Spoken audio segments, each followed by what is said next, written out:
Сооротуучу Кудай. 12 август.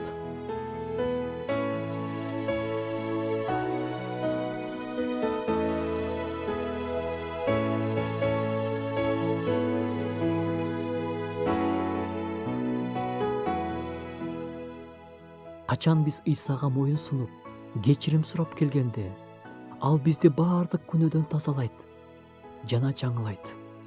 Бул чындыгында эң чоң бакыт. Себеби биз Исанын курмандыгы аркылуу Кудай алдында туура абалда болуп калабыз. Чыгыш батыштан канчалык алыс болгондой эле, Кудай биздин күнөөлөрүбүздү бизден ошончолук алыстатты. Бирок элчи Жакан айткандай, бул эми биз такыр күнөө кетирбейбиз же күнөө кайтып келбейт дегенди билдирбейт. Кетирип алган учурда Кудайдын зор убадасы бар.